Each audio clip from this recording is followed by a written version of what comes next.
Hello students, my name is Vikas Tawar and today I am going to explain class 10th first flight book lesson number 3 his first flight that was the part 1 his first flight, and now I will explain the second part, the black aeroplane. Okay, the black aeroplane. So it is about an aeroplane. Writer जो है इसके, he is flying this aeroplane in the sky and suddenly the storm came. अचानक से storm आ जाता है, cloud storm बोलते हैं जिसको. तो क्लाउड स्टॉर्म आ जाता है and he lost his way. और किस तरीके से वो बाहर आता है, किस तरीके से the another plane came there and it tried to help him, मतलब किस तरीके से उसको कोशिश करता है, उसकी मदद करता है. तो वो सारी चीज़ें हम इसमें देखेंगे. Okay, so let's start line by line reading. The moon was coming up in the east behind me. अब राइटर बोल रहा है, जो प्लेन उड़ा रहा है, कि जो चांद है वो बिल्कुल मेरे पीछे था, पूर्व की तरफ से ऊपर की तरफ आ रहा था. And stars were shining in the clear sky above मी. और जो ऊपर मेरे जो आसमान था पूरा का पूरा, उसमें सितारे चमक रहे थे. There wasn't a cloud in the sky. एक भी बादल नहीं था आसमान में. I was happy to be alone high up above the sleeping countryside. अब जो कंट्री साइड है पूरा, जो मतलब क्या बोलते हैं, पूरा जो देश सो रहा था, ठीक है, उसके ऊपर अब क्या हो रहा था, वो अकेले उड़ा रहा था अपने एरोप्लेन को, और वो बहुत ज़्यादा खुश था इस चीज़ के लिए.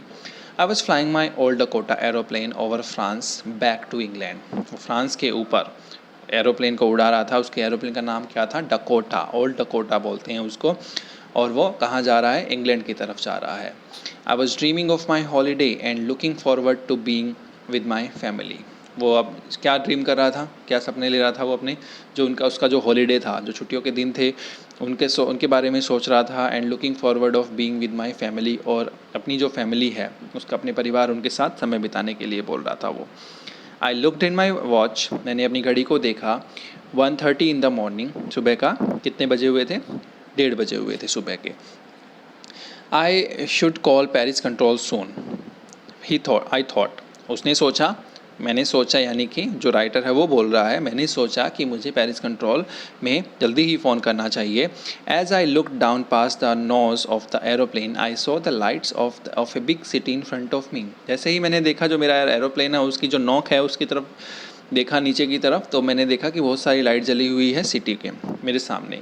तो वो शहर था एक.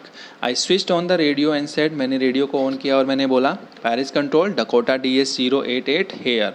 और उसने अपना इंट्रोडक्शन दे दिया कि पेरिस कंट्रोल, मैं डकोटा DS088 उड़ा रहा हूँ यहाँ पर. Can you hear me? क्या आप मुझे सुन सकते हो? I am on my way to England. और मैं अपने रास्ते पर हूँ इंग्लैंड के. ओवर. और वो ओवर कर देता है वहाँ से, मतलब बोलना बंद कर देता है.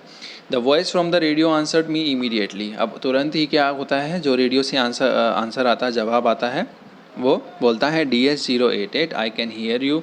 ये बोलता है DS088 मैं तुम्हें सुन सकता हूँ. You ought to turn 12 degree west now. अब तुम्हें कितना टर्न करना चाहिए? 12 डिग्री वेस्ट की तरफ आपको टर्न करना चाहिए. ठीक है.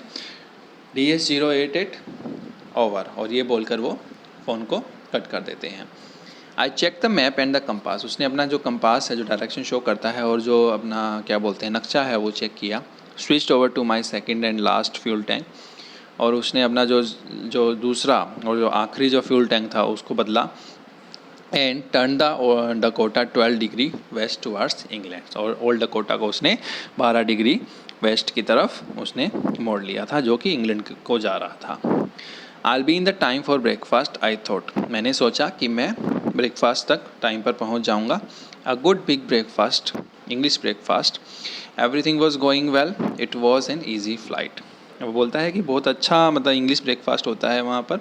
और ये बोलता है हर कुछ चीज़ सही जा रही थी. It was an easy flight, but काफ़ी आसान उड़ान थी वो. Paris was about 150 kilometre behind me. अब मेरे पीछे जो पेरिस है वो 150 किलोमीटर रह गया था. When I saw the cloud. जब मैंने बादलों को देखा. Storm cloud. वो कौन से बादल थे? तूफ़ानी बादल थे. दे वर ह्यूज. वो बहुत ज़्यादा थे. They looked like black mountain standing in front of me across the sky. They look like black mountain. कैसे दिखाई दे रहे थे? काली पहाड़ी की तरफ दिखाई दे रहे थे कि मेरे सामने खड़े हैं, और पूरे जो आसमान है वहाँ पर. I knew I could not fly up and over them. मैं जानता था कि मैं इनके ऊपर से नहीं उड़ पाऊँगा। And I did not have enough fuel to fly around them to the north और साउथ। और नॉर्थ और साउथ मतलब उत्तर और दक्षिण की तरफ मुड़ने के लिए मेरे पास इतना ज़्यादा फ्यूल नहीं था, इतना ज़्यादा उसके पास क्या नहीं था, फ्यूल नहीं था उड़ने के लिए। I ought to go back to Paris I thought. उसने सोचा कि मुझे पेरिस वापस चले जाना चाहिए, but I wanted to get home, लेकिन मैं चाहता था घर जाना। आई वॉन्टेड दैट ब्रेकफास्ट, मैं वो ब्रेकफास्ट खाना चाहता था, सुबह का खाना खाना चाहता था। आई टेक द रिस्क, मैं वो रिस्क उठाऊँगा, ठीक है। I thought and flu that old Dakota straight into the storm. मैंने सोचा ये कि मैं रिस्क उठाऊंगा, और मैंने क्या किया, सीधा अपने ओल्ड डकोटा को उस तूफ़ानी बादलों में मैं अंदर लेकर चला गया। Inside the cloud everything was suddenly black. अंदर बादलों के अब सब कुछ बिल्कुल काला पड़ रहा था। It was impossible to see anything outside the aeroplane. बहुत मुश्किल से बाहर की तरफ भी देखा जा रहा था, मतलब बिल्कुल ब्लैक हो रहा था, कुछ नहीं दिख रहा था। The old aeroplane jumped and twisted in air. Old aeroplane जो था वो कूद रहा था और मतलब मोड़ तोड़ रहा था, मतलब लेफ्ट राइट कर रहा था वो वहाँ। I looked at the compass, मैंने फिर कंपास को देखा। I couldn't believe my eyes, मेरी आंखें के मुझे यकीन नहीं हुआ। The compass was turning round and round and round. जो कंपास था वो बिल्कुल घूम रहा था, मतलब ख़राब हो गया था, वो घूम रहा था। इट वॉज डेड, वो बिल्कुल ख़राब हो गया था। इट वुड नॉट वर्क, वो काम नहीं करता था। The other instrument were suddenly dead too. दूसरे इंस्ट्रूमेंट भी क्या हो गए थे, अचानक से डेड हो गए थे, ख़राब हो गए थे। आई ट्राइड द रेडियो, मैंने रेडियो को भी ट्राई किया। Paris control can you hear me, और बोला पेरिस कंट्रोल क्या तुम मुझे सुन सकते हो। देयर वॉज नो आंसर, कोई आंसर नहीं था वहाँ पे, मतलब कोई जवाब नहीं आया। The radio was dead too, जो रेडियो था वो भी ख़राब हो चुका था। आई हैड नो रेडियो, मेरे पास ना तो रेडियो था, नो कंपास, ना कंपास था। And I could not see where I was, और मैं ये भी नहीं देख पा रहा था कि मैं कहाँ पर हूँ। I was lost in the storm, मैं तूफ़ान में गुम हो चुका था, आंधी में गुम हो चुका था। Then in the black cloud quite near me, फिर अचानक से जो काला बादल था मेरे पास था बिल्कुल। आई सॉ अनदर एरोप्लेन, मैंने दूसरा एक हवाई जहाज़ देखा। It had no light on its wings, उसके जो पंख थे उस पर कोई लाइट नहीं जली हुई थी। But I could see it flying next to me through the storm, लेकिन मैं देख सकता था कि वो बिल्कुल मेरे सामने, मेरे आगे उस आंधी में उड़ रहा था। आई could see the pilots face, मैं पायलट्स का चेहरा भी देख सकता था, टर्न टुवर्ड्स मी, जो कि मेरी तरफ मुड़ा था। I was very glad to see another person, मैं बहुत खुश हुआ था दूसरे इंसान को देखकर वहाँ पर। ही lifted one hand and waived, उसने अपना एक हाथ निकाला, ऊपर उठाया और वो हिलाने लग गया। Follow me, he saying follow me, वो क्या बोल रहा था, मुझे मेरा पीछा करो, मेरा पीछा करो, मेरे पीछे आ जाओ मतलब। He knows that I am lost I thought, मुझे ऐसा लगा कि वो जानता था कि मैं गुम हो चुका हूँ। He is trying to help me, वो मेरी मदद करने की कोशिश कर रहा था। He turned his aeroplane slowly to the north, वह अपने जो एरोप्लेन हवाई जहाज़ को आराम से नॉर्थ की तरफ मोड़ कर लेके चला गया। In front of my Dakota, बिल्कुल मेरे डकोटा के सामने। So that it would be easier for me to follow him, ताकि मेरे लिए आसान हो जाए कि मैं उसका पीछा कर सकूँ, क्योंकि स्टॉर्म था, क्लाउड थे और उसको दिखाई नहीं दे रहा था। That is why he came closer to him. I was very happy to go behind the strange aeroplane like an obedient child, एक आज्ञाकारी बच्चे की तरह जाकर मुझे बहुत अच्छा लगा कि मैं एक किसी अजनबी एरोप्लेन के पीछे जा रहा हूँ।